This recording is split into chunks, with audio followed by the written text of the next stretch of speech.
फिरोज साहब, तो चलिए अब आते हैं कोविड-19 पे। आप जानते हैं पिछले कई दिनों से लद्दाख के अंदर कोरोना वायरस के केसेस बड़े तादाद में बढ़ रहे हैं। कारगिल की बात करें तो पिछले कोविड-19 की शुरुआत के बाद अब पिछले कई दिनों से केसेसों सैकड़ों सौ की तादाद में बढ़ते हुए नजर आ रहे हैं।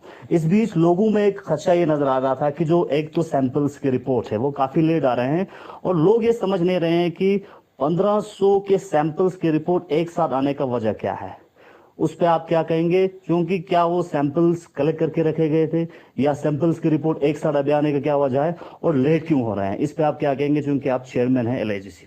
देखिए, आपका जो मेन कंफ्यूजन इस वक्त एक तो ये है कि जितने भी हमारे लोग जो फंसे हुए थे आपका हिंदुस्तान के अलग अलग स्टेट्स में, उनको हमने सबको एविकेट किया। आपका समझिए कि आप विद इन 10 डेज हमने उनको सबको एविकेट करने में हम कामयाब हुए। उसके बाद ये कहा गया कि जो लोग रेड जोन से हमारे आए उनका मास सैंपलिंग लिया गया। आपका मास सैंपलिंग लाने के बाद उसका कम से कम 1700-1800 का जो हमारा सैंपलिंग है वो चला गया आपका एनसीडीसी दिल्ली को एक साथ। उसमें कुछ अलग अलग भी गए, कुछ ब्लॉक वाइज भी गए, कुछ साथ भी गए। आपका मतलब पूरा ये तो नहीं कि 1700 का साथ साथ गया, आपका कोई लॉट में चला गया। लेकिन मीनवाइल क्या हो गया आपका, उसी वक्त जो है दिल्ली में भी केसेस जो है अब्रप्टली बढ़ गए आपका। तो उन्होंने क्या किया कि हमारा जो केसेस चाहे वो लद्दाख से या हिंदुस्तान के बाकी कोने से भी आया, उसको उन्होंने उतना प्रायोरिटी नहीं दिया, जिसकी वजह से वो डिले हो गया। डिले होने की वजह से क्या हो गया, हमारे यहाँ पे जो क्वारंटाइन पीरियड था, चाहे वो होम क्वारंटाइन पीरियड हो चाहे वो इंस्टीट्यूशनल हो, उनका टाइम था 14 दिन। उस 14 दिन में उनका रिपोर्ट आ जाना चाहिए था, जो बिल्कुल नहीं आया, जिसके लिए हमने प्रोटेस्ट भी किया, मैंने दर्ज किया, मैंने कमिश्नर सेक्रेटरी से भी बात किया, इवन मैंने एडवाइजर साहब से भी बात किया कि इससे हमारी कंफ्यूजन ये पैदा हो रही है। देखिए ना, अभी आप 14 दिन तो उसका सैंपलिंग लेने लिया, 14 दिन तक उसका आपका जो है टेस्ट का रिपोर्ट आ रहा है, तो हम ये कहते हैं कि उस टेस्ट का वैल्यू, उसका वैलिडिटी तो खत्म हो गया आपका, क्योंकि उसने तो अपना ये जो होम क्वारंटाइन का पीरियड भी कंप्लीट किया, सर्वेलेंस पीरियड भी कंप्लीट किया, इसके बाद वो मार्केट में भी आया है, वही मैं कहता हूँ आपका। तो वो बड़ा कंफ्यूजन क्रिएट हो गया, जिसकी वजह से लोगों में थोड़ा कंफ्यूजन हो गया, जो ये मेन कारण हो गया आपका। किसकी कमजोरी समझते हैं आप, ये जो लूप हॉल की कमजोरी ये है कि हमारे यहाँ से भेजने में कोई देर नहीं हुआ, जो मैंने इन्फॉर्मेशन लिया, जो हमने यहाँ से ले भेजा। अब ले वाले भी बोलते हैं हमने दिल्ली भेजने में कोई टाइम नहीं किया, जब दिल्ली से आने में हमें डिले हो गया, क्योंकि ले का भी डिले हो गया, हमारा भी डिले हो गया। अब वो लोग उन्होंने एश्योरेंस हमें दिया। अब कुछ आपने खुद भी देखा होगा, पिछले 4-5 दिन से जो है रिपोर्ट धड़ाधड़ आना शुरू हो गए हैं। तो हमें लगता है कि इंशाल्लाह कुछ दिन में हमारे जो बाकी रिमेनिंग जो है वो रिपोर्ट सारे आ जाएंगे। और ये जो केसेस अभी एकदम एब्रप्टली बढ़ गए हैं, तो इसमें मतलब इतना तशवीश होने की बात नहीं है, क्योंकि हमारे जितने भी चाहे पॉजिटिव हो चाहे क्वारंटाइन हो, they are all asymptomatic patients. कोई अल्लाह की फजल से अभी तक हमारे यहाँ पूरे लद्दाख में ऐसा कोई केस नहीं आया जहां हमें वेंटिलेटर की जरूरत पड़े, जहां हमें ऑक्सीजन की जरूरत पड़े। तो एसिम्प्टोमेटिक है, लिहाजा इसका मतलब भी ये नहीं है कि हम लापरवाही करें, एहतियात तो हमने करना है। अब ये रिपोर्ट्स के बारे में मैंने अभी सुबह ही, मैं अभी आपको यहाँ पे दिखा सकता हूँ, जो अभी मैंने ये एतराज किया था कि आप जो लेह का जो लेबोरेटरी है, उस लेह लेबोरेटरी में आप करगिल को प्रेफरेंस नहीं दे रहे हो। मैंने यही कमिश्नर साहब से अभी बात किया, उन्होंने अभी मुझे मैसेज किया है कि एक तो हमारे यहाँ से थोड़ा सा कमजोरी हमारे यहाँ से भी हुआ, क्योंकि लैब का कैपेसिटी है वो 80 से 100 के बराबर है। तो हमारे यहाँ पे क्या हो गया, 200-300 के लॉट में चला गया है आपका। तो वो 300-400 का जो लॉट है वो उन्होंने सीधा दिल्ली भेज दिया। अब उन्होंने कहा है कि आप इसको 50-50 के लॉट में भेज दिए। अभी कल हमारा 203 सैंपल करगिल से गया, वो सीधा शिशोर लैब में गया आपका। तो ये आपका विद इन कल तक ये सारे रिपोर्ट आ जाएंगे। तो अभी हमने सीएमओ को भी डायरेक्शन दिया कि भाई आप इसको कम करके 100 के लॉट में भेज दीजिए, ताकि जो है कुछ जो हमारे प्रायोरिटीज हैं जो टेस्ट करना है वो जो है शिशोर लैब से हम कर सकें। तो माना यह जा सकता है कि आने वाले वक्त में इस वक्त जो लोग पॉजिटिव हैं उनकी रिसैंपलिंग और जो उनके कांटेक्ट में है जिनकी सैंपलिंग भेजा गया है, उनकी रिपोर्ट बहुत जल्द से जल्द आने के इम्कान है। बिल्कुल इंशाल्लाह, और हमने ये बात हमने उनसे उठाया है। अदरवाइज बड़ा कंफ्यूजन है आपका। डिले होने के बाद ये है कि उस सैंपलिंग का जो है वैलिडिटी खत्म हो जाता है आपका, इसलिए उसका कोई फायदा नहीं रहता। इसलिए हमने उनसे ये कहा कि जो अभी रिसैंपलिंग हो रहा है वो रिसैंपलिंग का रिपोर्ट तो आपका विद इन डेज में आ जाना चाहिए। तो सर, कोविड से हट के फिर लोकल कुछ इश्यूज पे आते हैं। जिस तरह से कुछ दिन पहले लॉकडाउन से पहले हमने कोशिश की थी कारगिल के दूर दराज इलाकों में जाके ग्राउंड जीरो पे जाके लोग किस तरह की मुश्किलात से गुजर रहे हैं हमने आप तक और लोगों तक पहुंचाने की कोशिश की थी। तो इस बीच जब हम चिकतन की तरफ गए, वहां पे एक बहुत बड़ा खदशा चिकतन के अवाम का ये था कि जो सामरा से संजक तक जो रोड बन रहा है, पिछले 20 साल से ब्यूरो की तरफ से वो रोड बना रहे हैं, लेकिन अभी तक उस रोड का जो ब्लैक टॉपिंग नहीं हुआ है। रोड की हालत बहुत खस्ता है। तो इस हवाले से जब आप सीसी बने, उस वक्त पहली बार जब आपने चिकन विजिट किया था, उस वक्त हमारे चैनल ने उस रोड के हवाले से आपसे सवाल भी किया था, लेकिन उस वक्त आपने एश्योरेंस दिया था कि इस रोड को ब्यूरो के साथ टेकअप करके इसके इशू को हल करने की कोशिश करेंगे, लेकिन अभी तक हल नहीं हुआ है। जी, उसमें ऐसा है आपका हिसाब साहब, मेन जो इशू है आपका जो हमने बात किया है, शायद आपने लोगों, अब प्रॉब्लम ये है कि लोग जो है वन साइडेड बोलते हैं ना आपका।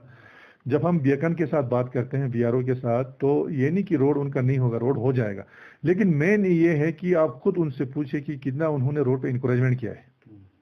जो हमने बेकन के चीफ इंजीनियर से बात किया, हालांकि उन्होंने बेकन वाले जाके वहाँ के सरपंच, काउंसलर सबसे बात किया, उन्होंने ये कहा कि भाई आप इसको एक दफ़ा जो जितना रोड को पेमेंट हुआ है, जितना रोड के एक्चुअल वेंडरिंग है, आप उसको क्लियर कीजिए, ताकि हम वंस फॉर इसका रोड का अपग्रेडेशन भी करेंगे, इसको मैकेडमाइज भी करेंगे। और वहाँ पे ये मेन इशू आ रहा है कि इनकरेजमेंट का, इसलिए ये इनकरेजमेंट अगर वो लोग ख़त्म करेंगे तो ये जो है रोड इनके प्लान में भी है, लेकिन इसका मतलब नहीं कि अपग्रेड नहीं होगा, ये अपग्रेड होगा। इसके साथ इसके लिए आपके जो कंसर्न काउंसलर्स, जो उनके 3 काउंसलर्स हैं, उन्होंने भी बीआरओ के साथ मीटिंग किया है। तो मेन इशू इस वक्त आ रहा है उनका इनकरेजमेंट का है। जो सड़क पे ला के उन्होंने मकाने बनाया है, आपने खुद देखा होगा कितना नैरो रोड हुआ है वहाँ पे, हालांकि वो नहीं है। हालांकि अगर आप एक्चुअली रिकॉर्ड देखेंगे 22 फुट का रोड है, मतलब वो कम से कम 40 फुट का रोड होगा। आप जो हमें बेकन इन्फॉर्मेशन, तो मेरे आपके चैनल के जरिए उनको ये अपील है, उनके पब्लिक रिप्रेजेंटेटिव्स को भी, कि आप एक दफ़ा इनकरेजमेंट को हटाइए, ताकि आपका रोड जो है वंस फॉर ऑल बने। अगर आप नहीं बनाना चाहते हैं, यही रोड अगर आप चाहते हैं, तो उस पर ये लोग काम करने के लिए तैयार है बीआरओ। और मैं आपको आपके जरिए उनको अश्योरेंस देता हूं कि मैं विद इन कल या परसों में उनके पब्लिक रिप्रेजेंटेटिव्स, जो ये लॉकडाउन खत्म हो जाएगा, उनके पब्लिक रिप्रेजेंटेटिव प्लस जो हमारे विजय के जो अथॉरिटी, उनको बुला के हम मीटिंग रखेंगे और उनको पता चलेगा कि प्रॉब्लम क्या है, इशू क्या है।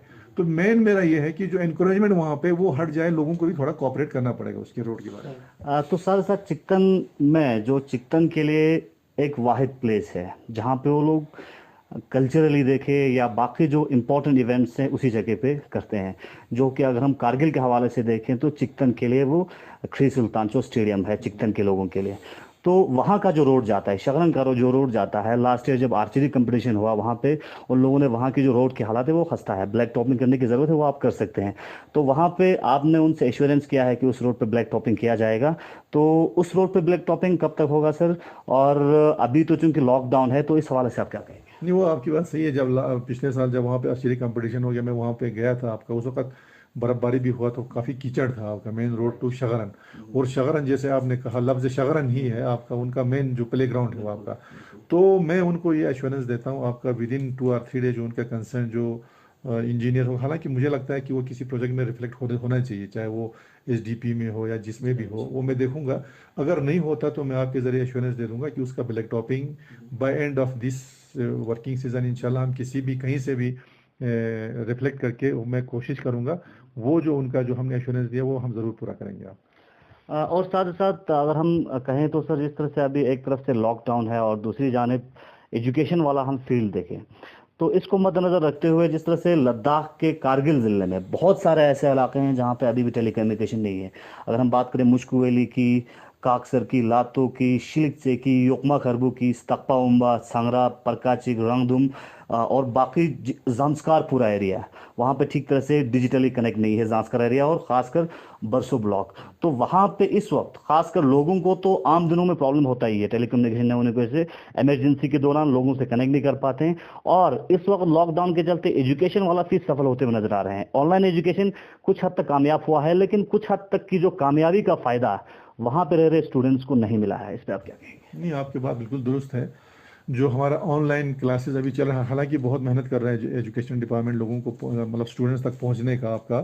जैसे अभी आपने कहा कि एक तो हम ऑनलाइन चला रहे हैं क्लासेस, उसके अलावा आपका डीडी कशीर के ज़रिए भी चला रहे हैं, रेडियो करगिल, रेडियो ले सब के ज़रिए बच्चों तक पहुंचने की कोशिश कर रहे हैं। लेकिन मैं ये कहूँगा कि हम लोग हार्डली, मुझे लगता है 15-20% से ज़्यादा हम स्टूडेंट्स कवर नहीं कर रहे हैं इस ऑनलाइन जो सिस्टम हमारा चल रहा है। बाकी रहा आपका कनेक्टिविटी का जो सवाल है, आपने दूर दराज हमारे कुछ इलाके हैं जो कनेक्टेड नहीं हैं, तो पहले तो आप था कि ओनली BSNL वाज देयर, तो आप जो है हमारे पास अदर कंपनीज आ गए और काफ़ी एरिया उन्होंने कवर भी किया। ये नहीं कि हम नहीं कहते हैं कि पिछले 1-2 साल में, लेकिन कुछ एरियाज हैं और हमने प्रायोरिटी से जो है उनको जो जैसे जियो आपका है, जैसे एयरटेल वगैरह, उन्होंने उनका प्रोग्राम जो है हमारे पास है कि कहाँ कहाँ वो कर रहे हैं। लेकिन अनफॉर्चुनेटली क्या हुआ कि इस साल जो अभी लॉकडाउन की वजह से उनके कोई लोग जो है अभी यहाँ पे नहीं आ पा रहे हैं। तो हमारी ये कोशिश कुछ एरियाज में, जैसे हमारे बॉर्डर एरिया हैं, जैसे कॉक्सर है, मुश्को वगैरह, उसमें ये प्रॉब्लम है कि उनके साथ उनको एक क्लियरेंस चाहिए होता है डिफेंस का, जिसकी वजह से काफ़ी डिले होता है आपका। तो इंशाल्लाह अभी हम कोशिश करेंगे कि जो दूर दराज इलाका है, जैसे आपका जांस्कार में कहें, आपका जैसे बरसों नाला पड़ा है, एक बेल्ट पूरा मेरे ख्याल में विदाउट कम्युनिकेशन है आपका। तो अभी हमारी इंशाल्लाह कोशिश रहेगी ये जो लॉकडाउन का सिलसिला जब खत्म हो, जो प्राइवेट कंपनीज हैं उनको बुला के हम प्रायोरिटी पे जो कनेक्टेड वहाँ पे एरियाज नहीं है आपका, वो हम फेस वाइज कवर करने की ज़रूर ज़रूर कोशिश करेंगे, क्योंकि आज के दौर में मतलब कनेक्टिविटी जो है सबसे आपका प्राइमरी वो है। तो कोशिश करेंगे, और फेस वाइज में हमने काफ़ी कवर किया भी है। आइंदा इंशाल्लाह बहुत जल्दी जो कंपनीज हैं उनके ज़रिए कुछ कुछ जगहों पे उन्होंने सामान वगैरह डंप भी किया है।